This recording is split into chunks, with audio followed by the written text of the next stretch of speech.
Newscast from the BBC.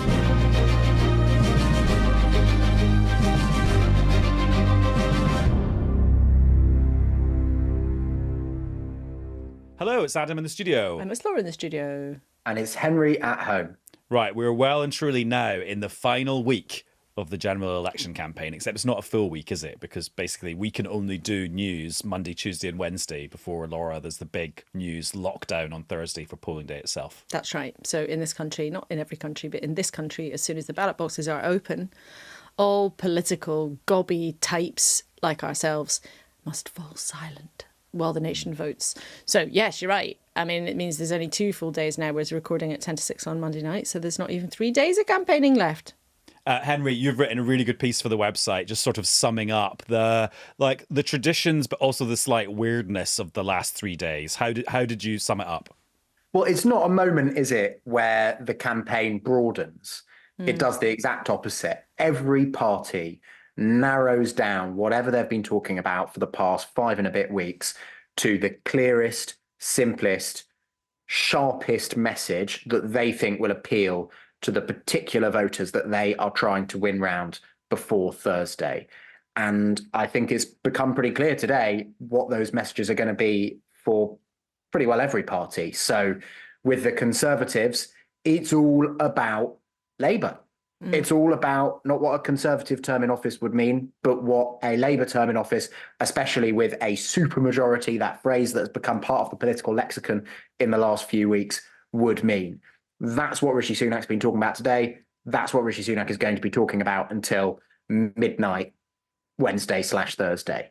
Labour, it's also about what Labour would mean, but they have a much more direct way of talking about it. They use one word, change. But the slight shift between the start of the campaign when they were using that one word change and now is that they say, if you want it, you've got to vote for it. And they keep repeating that and expect to hear that again and again and again until Wednesday night, Thursday morning. And the reason they do that is because there's just this slight twinge of concern in the Labour campaign that the polling landscape means that some of their potential voters might just see the result as a foregone conclusion. And the get out the vote operation is then really what will happen on Thursday. And that is in and of itself a massive logistical thing. So as Henry says, absolutely rightly, we're in this just message. Remember a couple of weeks ago, we were like, there's mood at the beginning of the campaign, then there's manifesto when people talk about policy, and then there's message. And this is like the message getting louder and louder and louder and louder and louder. And the party's becoming maybe not more desperate, but more fervent. Oh, that's a good word. More fervent in how they're communicating those things. And also you see the party leaders kind of trying to embody all of that, don't you? And doing just the things we've really come to expect of them. So guess what? Keir Starmer is at like a lower league football club. I think he was in Hitchin Town FC in Hertfordshire today. You got Rishi Sunak in the Midlands going to businesses like a distillery because he likes to go to workplaces and take questions from the workers. And you've got Ed Davey of the Lib Dems, surprise, surprise, doing a bungee jump this time. I mean, wasn't he volunteered to do that by Daisy Cooper, the deputy leader on your show? Well, she said her mistake in the campaign had been missing out on not going to Thorpe Park and getting a go on the roller coaster. I mean, yeah, we were sort of laughing the other day on Wednesday night, actually, after the debate about what stunts that Ed Davey could do next. And I got a text from somebody senior in the Lib Dems saying, don't worry, there's more to come. And then today, yes, actually doing a bungee jump to get voters to do a leap of faith. Get it? That's another metaphor. And then in terms of Ed Davey's stunts are going to get bigger. I'm told Ed Davey's stunts are going to get bigger from here on in. I don't know how it gets bigger than dangling upside down from a rope. But I am quite excited to see what Ed Davey is going to be doing on Wednesday. I'm going to make a prediction. Yeah, go on. Ed Davey will be the only party leader in our lifetimes that does a bungee jump. What, in public? In public, yeah. I just can't really see anyone else doing that. This is a moment in time and a sort of vibe that is unique to them that I do not think will be repeated. So the 1st of July, 2024, political history has been Yeah, exactly. And then talking about Nigel Farage and reform, I was really struck by his big rally that he did at the weekend that was all over social media. Hundreds and hundreds of people turning up to a venue to see him do like an old-fashioned, like, stamp your feet, do the stump speech, like call and response thing. Yeah, really interesting because we've seen very little of that in this campaign. Keir Starmer and Rishi Sunak and actually Ed Davey in a slightly different way and the SNP, their events have all been quite small. There was a big Labour rally on Saturday night, I think, in London, and they had a DJ and various, but everything has been quite small. So in 2019, there were lots and lots of really quite big rallies, quite big events. Jeremy Corbyn loved big events. Boris Johnson loved big events. I'm not saying it was a free-for-all, right? I mean, newscasters are smart people. Political parties still try to turn up, to control who turns up to big events.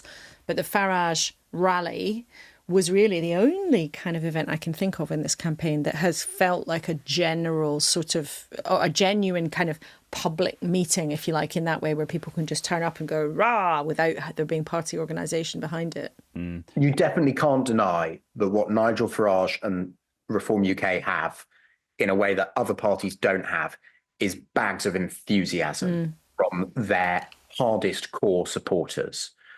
What we can't know until 10 p.m. on Thursday night and the hours afterwards is whether it's an ultra enthusiastic, very narrow group, or whether actually, as Nigel Farage keeps claiming, that enthusiasm speaks to something broader that's happening out there among people who might have voted Conservative at the last general election or might have been turned off politics post-EU referendum.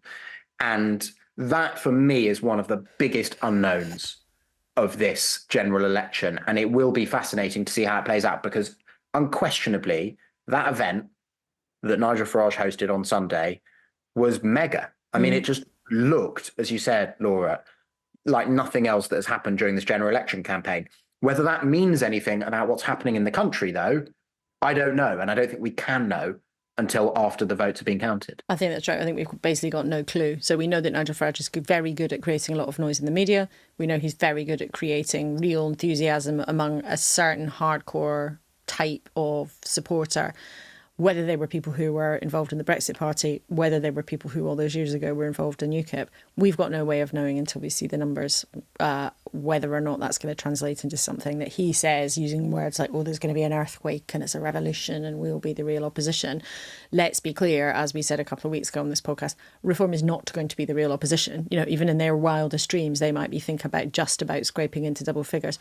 But we don't know that yet, right? We do not know. But the suggestion that they'll be the real opposition in any kind of technical term is absolutely for the birds. Other parties we haven't mentioned, like Plaid Cymru, the SNP mentioning them again, and the Greens, it's back to what Henry said at the start. They're just trying to take lumps out of a potential future Labour government. So, for example, you've got the Green co-leader, Adrian Ramsay, today talking massively about the NHS. That's an attempt to swing the conversation in a more kind of left-wing direction in case there is a Labour government. Yeah, that's absolutely right. And it's been an interesting feature of the smaller parties, all of them apart from Reform, apart from the Northern Irish parties who we haven't talked about much because overall what happens to them doesn't make a difference really to the makeup of the House of Commons.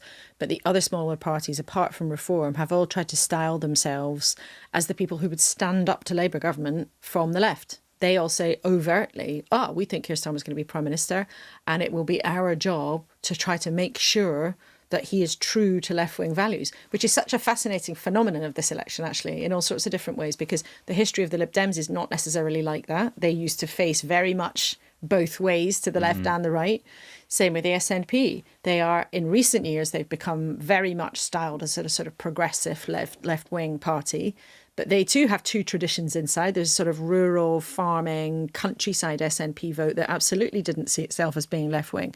So when the history books are written about 2024, one of the interesting strands in this campaign has been that all the smaller parties, apart from Nigel Farage, have styled themselves as this sort of left-wing pressure valve on the Labour Party.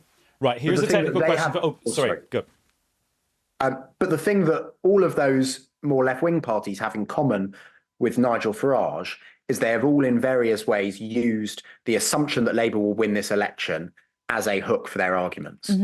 And one of the fascinating things, again, about Thursday will be whether they were right to do so. But equally, if it turns out that Labour don't win as big as some of those party leaders from the SNP and Plaid and so on have claimed, that doesn't actually necessarily mean the polls were wrong.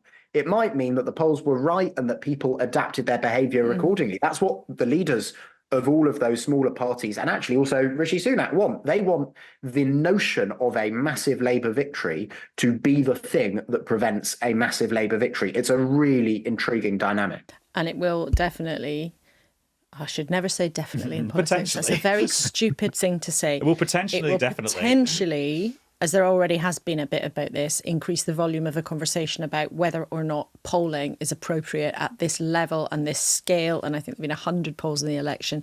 Is that a helpful thing for a democracy to have during an election campaign? And there's been a bit of that conversation. And, you know, whatever happens next week, the polls have definitely been an actor in this campaign. And as Henry said, all the smaller parties have tried to use the polling landscape to their own political advantage. Interesting today, a little snippet I saw from one of our colleagues who's been spending time with the Lib Dems campaign.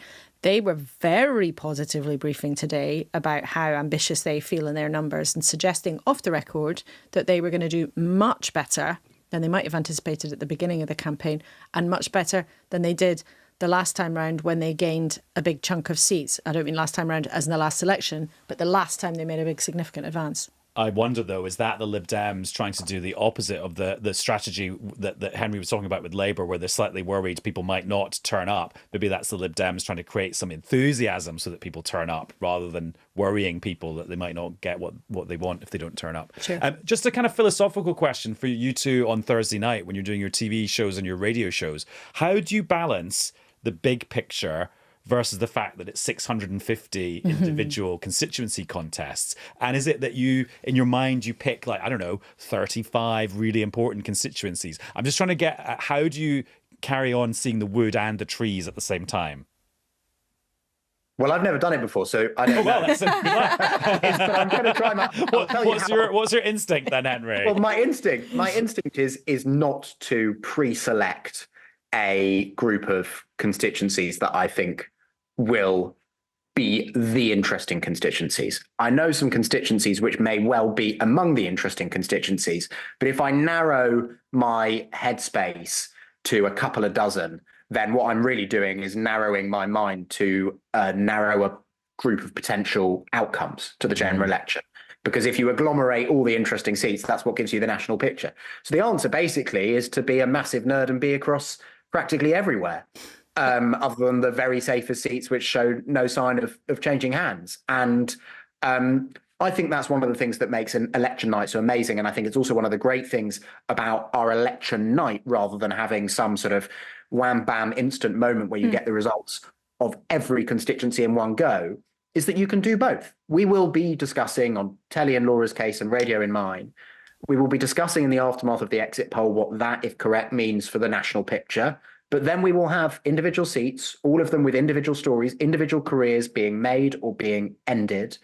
Cabinet ministers, shadow cabinet ministers, people you've forgotten you knew about, people you're learning about for the first time that are going to be a massive part of British political life for decades to come. All of that can happen, and we can point it out while also always being mindful of the overarching question of who's going to be Prime Minister of this country at the end of it. I think there are two different parallel tracks. So there's one is just the practicalities of what time the results come in. So you can end up focusing on 2 or 3 constituencies when the results come in early. And actually, you don't necessarily have very much else that there is to talk about. There's always a huge amount to talk about, but in terms of new information, yeah, you don't want to overinterpret the early ones, and that's a real danger. Say, look at the 1% swing change in Blyth and Ashington. That must mean this. No, nothing must mean anything at an early stage of the night. But there is a sort of practicality of when results drop, and certainly sometimes you think, we're going to definitely talk loads about that, but then a candidate pops up and gives a speech at another count in another event and launches a massive attack on their party leader, and you end up actually not even using all the boring homework you've done about that seat where you thought there was going to be a huge story, because genuinely just something else happened at the same time. And that's the live excitement of elections, that you can't predict. Not just you can't predict what's going to happen, but you can't predict when. The second bit of it, though, is that, of course, all of us, I suppose, you have in your DNA, in a sense, it's important to understand instinctively where is there going to be somewhere where something interesting and significant is going to happen, because it might be a test or a symbol of the other kind of things. So in 2019, for example, Blythe Valley goes red to blue. Blythe Valley, if you've done your homework, and if you're a newscaster, I know they'll all have done your homework, you know that that was a potentially very important moment because it was Labour, red in tooth and claw. The Tories turned it blue early in the night, and you went, wow, that's a moment, and that merited talking about for, quite a long time. And there's other ways of looking out for interesting things. Where are famous people standing? Where is likely to be an interesting contest? Bristol Central, loads of us are going to be looking at, because that's where the Greens hope to knock out Thangham Denberdare. There's a full list of all the candidates on the website. But so it's a blend, and it can be also quite, or you've got to guard against getting carried away one way or the other, or over-interpreting. And also there's just great moments. Yeah, and the great thing about the news is that we're there to capture those moments and bring them to everyone else. And I'm thinking, being in the car, driving between places on the night of 2015 and hearing Nick Clegg had lost his seat in Sheffield, and that was just being like a real, because people knew it was theoretically possible, but I don't think people had really kind of internalized the fact that the Lib Dems were going to get destroyed, including even VIP Lib Dems like the Deputy Prime Minister. That's right, and there's nothing like seeing an event for reals, right? There just isn't anything like it. And all these hypothetical scenarios, all of these imagined realities. And I've been talking to Labour and Tory people a lot about this in the last few days, and asking, how do you think you will feel when the results come in, and particularly when that exit poll comes in, which is not a 100% accurate forecast, but it's got a very good track record.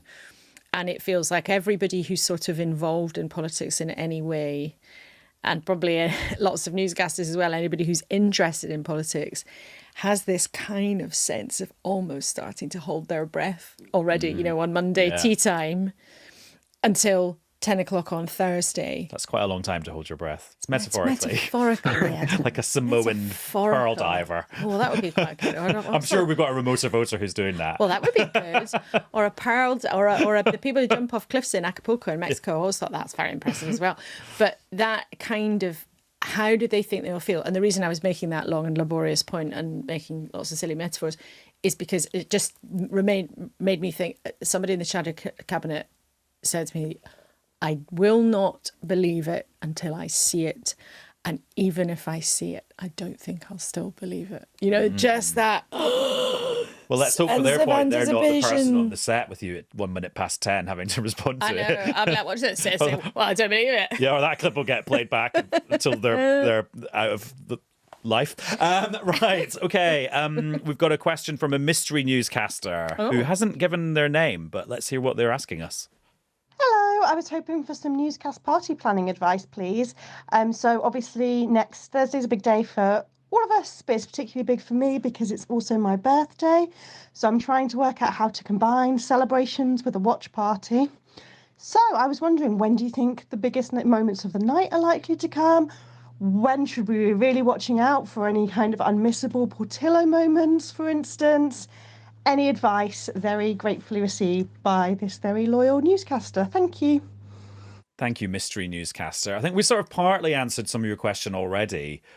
Obviously, the exit poll, so that's and the music, and then look at the big set. And we've got people everywhere, all that. So 9:55 to probably 10:30, and then if you really need to go to sleep then. And then I always think sort of 2 till 5 is a very good time. Henry's nodding as well. And then... I was looking at the sort of list of expected, and they change, but expected declaration times in clock ascending order. That's not quite what I mean, but you know what I mean. Chronological order. Chronological. There you go. I knew that word at the start of this campaign when I was well rested, but now we're in a different place. And 2 o'clock is when it starts, you stop going, oh, that will be an interesting result to talk about for 25 minutes at midnight. And you go, oh, wow, they start to come thick and fast. So if you just want a really clear sense of what is happening in all kinds of parts of the country where all different parties are defending seats, 2 o'clock, I think, is the time to maybe conclude the sort of dancing phase of the birthday or whatever else is happening on Thursday and sit yourself down in front of a radio or TV and or or the BBC website where you can get all of these things simultaneously. Every polling result through every medium all at once, as a film is always called. So I think 2:00 is the time to properly tune in. But I think there'll be moments throughout the night. I honestly think there's no time. It's never boring. That's the thing. It's never boring. It's never boring, and you might. And there will be contests that will be interesting that we don't think are going to be interesting. I'm not. Let me preface this. I'm not saying this is going to happen, but to give you an example, today, 2 Conservatives who are very clued up put something on my radar that was not on my radar at all, which was Liz Truss. Coming back as Prime Minister. Independent. Well, sorry, she is on my radar as a person, but as a person of interest on the 4th of July / 5th of July, she was not.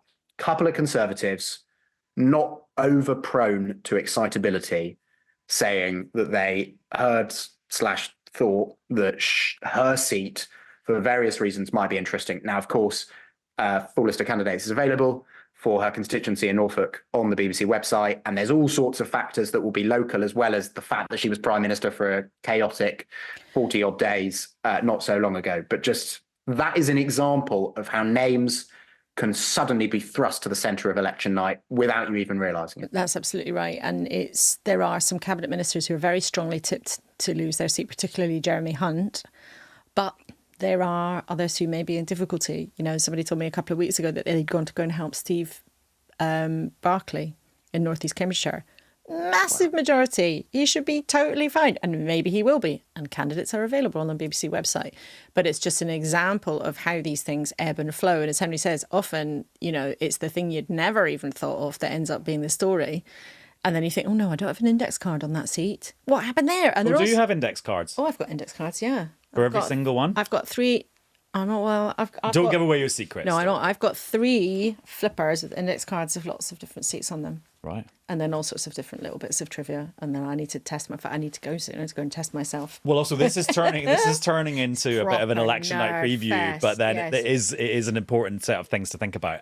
Also, the thing that quite a lot of people have been asking me when I just bump into people in the street or in the pub is, when does the BBC call it? Yeah. And I say it's not as simple as because I think people are thinking back to David Dimbleby and the Brexit referendum, and at that moment at kind of 4:00 in the morning, we said our indications are we voted to leave, we're out. It's like general elections don't work like that, and it's not like American presidential elections when CNN are like Biden's won it. It's done. So we will have, and this is what I was going to say in terms of moments for our loyal newscaster. So there will be a moment when Labour gets to 326, or the Conservatives get to 326, or the Green Party gets to 326, or whoever actually ends up victorious, because we still don't know, even though there is obviously a strongly expected outcome. That will be the moment when any party says that they have enough support in order to be able to run the country on their own. That is the magic moment of majority. So that is the number to look out for.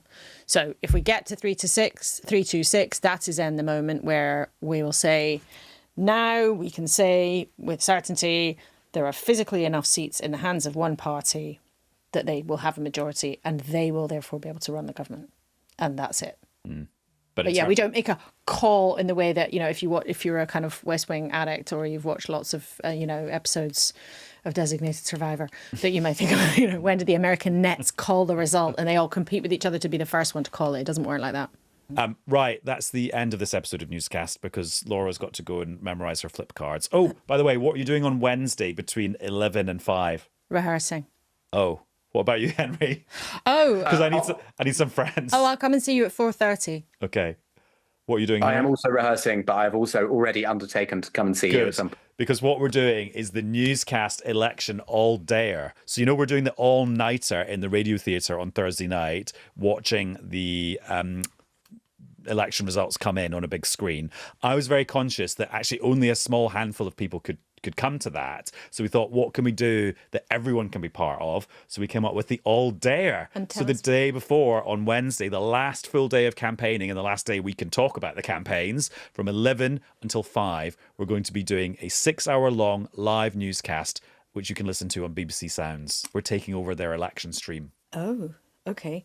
So that means then that the unhappy 17-year-olds who've been emailing me saying they're very cross they're not allowed to come to the all-nighter And we don't make the rules, just to be clear. So what is the rule, though? Because I should reply to them unless they're listening to Newscast. You can tell them right now. Why can't 17-year-olds come to an all-nighter? It's just the BBC policy that for this event, you've got to be over 18. But you've got to be an adult to go in. We don't write the policy. But we are doing the all-dayer, which you can listen to at any age. That'll be at any time. At any age, at any age, at any time. Yeah. It's going to be like just a minute, but for 6 hours rather than... What's going to happen? What's going to happen when you need the loo? I haven't actually thought about that. I mean, I noticed that they have just put a little jug down there next to you. Laura. Oh, that's right. That's not been there before. Stop it. Where's that disgusting. come from? Anyway, no, I think we're going to have some pre-recorded tapes That we might can be a play every blessing. now and then so I can go to the loo. I mean, what do you do on election night? Let me ask you the same question. Well, but if you have like a long Jeremy Vine sequence, then you have to run out of the studio. And like, now we're going to Jeremy in Cardiff with an amazing, very long graphic. I always remember. Run! I always remember doing behind the scenes of the 2015 election, which was at the BBC's old studios in Elstree. Oh, And I was making the love behind the scenes Elstree. video for the Sunday Politics. I remember you coming and interviewing me. Yeah. Oh. And I remember Theresa May coming out the doors. We ran up to her, shoved the microphone in her face, and she was saying to her special advisor, "I really need the loo." And I was like, "Oh gosh, I'm so sorry. I'm so sorry. Sorry, we won't use that bit." She's like, "Yeah, please don't." Anyway, it's not all glam. Right, that's it for this episode of Newscast. What do you mean it's not all? Which bits are? Well, yeah, true. Zero glam. Zero glam. Right, Henry, see you soon. See you in your daycast. And All day, Laura, whatever it's called. Yeah, all day. And Laura, happy revising. Thank you. Goodbye, everybody. And thanks for listening to this episode of Newscast. There will be another one along very soon. Bye. Newscast from the BBC.